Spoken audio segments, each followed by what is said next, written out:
নমস্কার বন্ধুরা, মিনু ছোট রান্নাঘরে সকলকে জানাই স্বাগত। এই দেখুন সকালবেলায় কি নিয়ে এসেছি, 2 থালা মাছ। আরে মাছের ডালা সাজিয়ে নিয়ে এসেছি। বাজার আপনাদের দাদা বাজার থেকে 3.5 কিলো ওজনের এনেছে। এইটা মাছের মাথাটা। দাদা মাছটা কেটেই নিয়ে এসেছে, এত মাছ হয়েছে। এই এক থালা আর এই এক থালা। মাছের সাইজটা দেখেছেন কত সুন্দর সাইজ? মাছের ডাগার পিসগুলো দেখুন, অপূর্ব সুন্দর সাইজের মাছ। আর এই মাছটা তো খেতে সবাই ভীষণ ভালো লাগে। মাছে একদম কাঁটাও থাকে না। এই মাছটা আজকে আমি সুন্দর করে রেসিপি করে আপনাদের দেখাবো, কালিয়া করব, দারুণ খেতে লাগে। আজকে এই মাছটা 3.5 কিলো ওজন আছে। আমাকে দেখানোর জন্য দাদা ছবিটাও তুলে এনেছে, ছবিটা আমি আপনাদেরকে দেখিয়ে দেবো পরে। এক একটা দাগার ওজন বোধহয় 50-60 গ্রাম হয়ে যাবে। এই দাগাগুলো দেখুন, যার পাতে পড়বে সেই কিন্তু দেখে একদম খুশি হয়ে যাবে। বলুন তো চলুন রেসিপিটা শুরু করা যাক। এই মাছটা আজকে আমি সুন্দর করে কালিয়া করব। আর এতগুলো মাছ আমার লাগবে না, যতগুলো লাগবে আমি নিয়ে নেব, বাকিটা রেখে দেবো। আজকে এই মাছটা এনেছে গুড়জাওয়ালি মাছ। এর আগে আমি কোনোদিনও এত বড় সাইজের গুড়জাওয়ালি মাছ দেখিও নি, খাইও নি। এরা কিছুদিন আগে এনেছিল গুড়জাওয়ালি মাছ, সেটা একটু ছোটো সাইজের ছিল, আপনাদের দেখিয়েছি। এই মাছগুলো আজকে আমি রান্না করব। 10 পিস মাছ আমি রান্না করব, আর বাকি মাছটা রেখে দেবো। এতগুলো মাছ, এগুলো অন্যদিন আবার হবে। মাছগুলোর মধ্যে নুন হলুদ মিশিয়ে ভালো করে ভেজে নেব। দিয়ে দেব নুন আর হলুদ গুঁড়ো। এত বড় মাছ তো, এগুলোকে এরকম বেশি করে ঝাল মশলা দিয়ে কালিয়া করলে তবে বেশি ভালো লাগবে। কড়াই তেল চাপিয়ে দিয়েছি, তেল গরম হয়ে গেলে মাছগুলো ভেজে নেব। দাদার খুব ইচ্ছা ছিল গোটা মাছটা বাড়িতে এনে আপনাদেরকে দেখানোর জন্য, কিন্তু সেটা আর হয়নি। তাই একটা ছবিই তুলে নিয়ে চলে এসেছে আপনাদের জন্য। তেল গরম হয়ে গেছে। মাছের পিসগুলো এত বড় বড়, খুব বেশি মাছ একসাথে দেওয়া যাবে না, অল্প অল্প করে দিয়েই ভেজে নেব।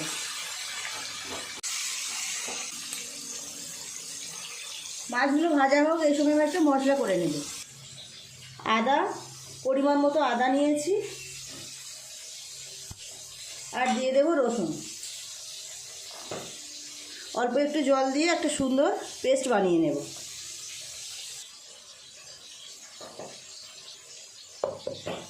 মশলাটা করা হয়ে গেছে, সাইডে থাক। মাছগুলো একটু উল্টে দেব।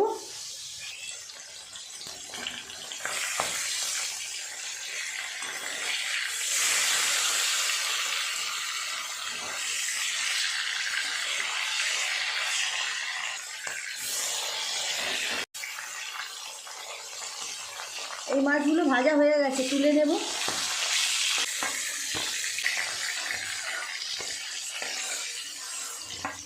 বাকি মাছগুলো একইভাবে ভেজে নেব।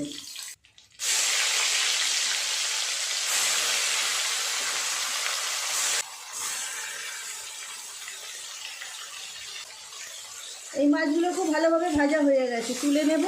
আর 2 পিস আছে, ভেজে নিলেই হয়ে যাবে।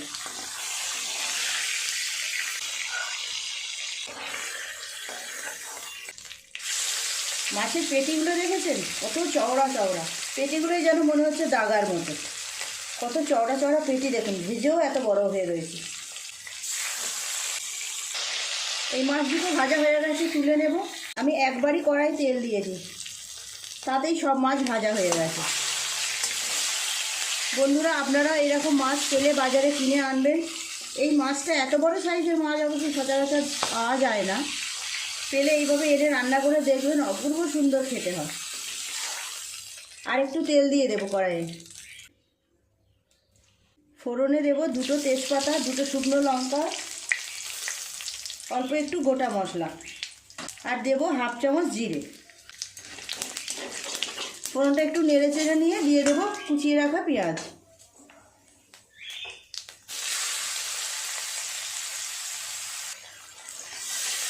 নেড়ে চেড়ে পেঁয়াজটাকে খুব ভালো করে আগে ভেজে নিতে হবে। গ্যাস জোরে দিয়েই আমি পেঁয়াজটাকে এইভাবে ভেজে নেব। পেঁয়াজটা ভালো করে লাল লাল করে ভেজে নিয়েছি। এরপরে দিয়ে দেব হলুদ গুঁড়ো, 1 চামচ হলুদ গুঁড়ো। দিয়ে দেব আদা রসুন বাটা। আগে হলুদ গুঁড়োটা দিলে তেলের উপরে, তাহলে আর আদা রসুন দেওয়ার পরে তেল ছেটাবার ভয় থাকে না। খুব ভালো করে একটু নেড়ে চেড়ে নেব। দিয়ে দেব 2টো টমেটো পেস্ট।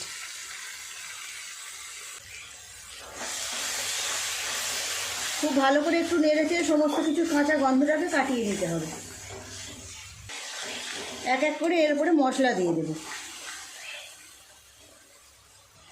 লঙ্কা গুঁড়ো দেবো 1 চামচ, এই চামচে পুরো 1 চামচ লঙ্কা গুঁড়ো দিলাম। দিয়ে দেবো 1/2 চামচ জিরে আর ধনের গুঁড়ো। দিয়ে দেবো স্বাদ মতো নুন, অল্প একটু জল দিয়ে দেব। খুব ভালো করে মশলাটাকে কষিয়ে নেব।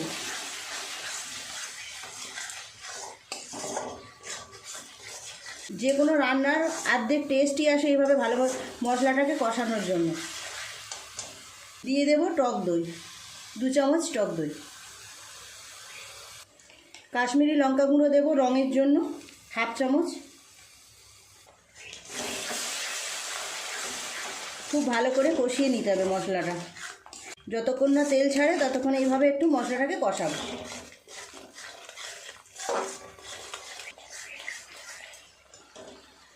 দিয়ে দেবো 4-5টা কাজু বাদাম আর অল্প একটু চারমগজ বেটে রেখেছিলাম। আজকের রান্নাটা যা হচ্ছে না, একদম পুরো অনুষ্ঠান বাড়ির মতো। দেখতে হবে, দেখবেন রান্নার শেষে। দিয়ে দেবো গরম মশলার গুঁড়ো।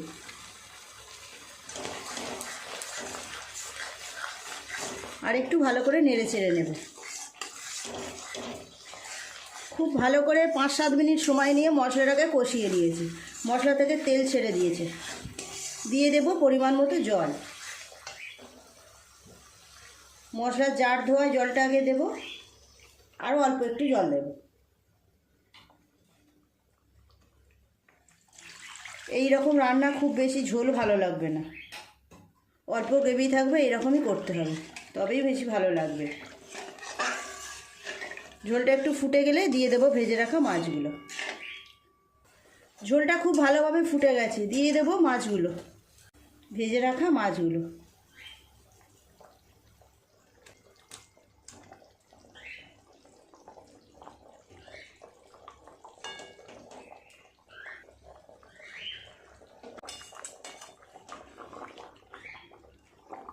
আর কিছুক্ষণ ফুটিয়ে নিলেই হয়ে যাবে।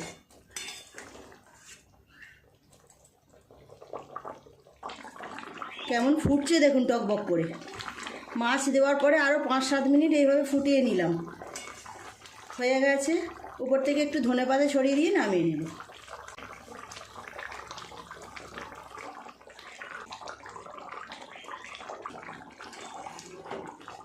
এইরকমই গ্রেভি নামাবো। অনেকগুলো মাছ, এর থেকে কম গ্রেভি রাখলে মাছগুলো একদম শুকনো শুকনো হয়ে যাবে।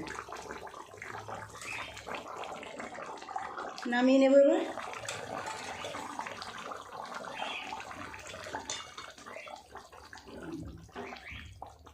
এই জায়গার মধ্যে মাছটা নামিয়ে নেব।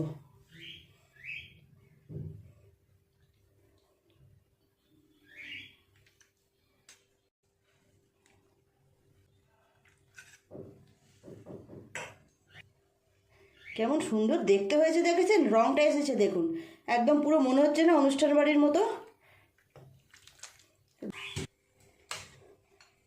কেমন হয়েছে দেখুন, অপূর্ব সুন্দর দেখতে হয়েছে।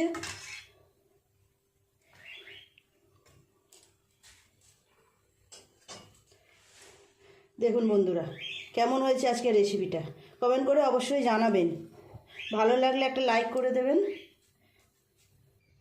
প্লিজ। বন্ধুরা, আজকের রেসিপিটা কেমন লাগলো কমেন্ট করে জানাবেন। ভালো লাগলে একটা লাইক করে দেবেন। আমার চ্যানেলটি এখনও পর্যন্ত যারা সাবস্ক্রাইব করেনি, প্লিজ মিনু ছোট রান্নাঘর চ্যানেলটি সাবস্ক্রাইব করে দিয়ে পাশে যে বেল ঘন্টিটা আছে সেটা অবশ্যই ক্লিক করে দেবেন। তাহলে যখনই আমি এরকম নতুন ভিডিও আপলোড করব তার সাথে সাথে সবার আগে আপনার নোটিফিকেশানে পৌঁছে যাবে। সবাই খুব ভালো থাকবেন। দেখা হচ্ছে পরের দিন নতুন কোনো রেসিপির সাথে। নমস্কার।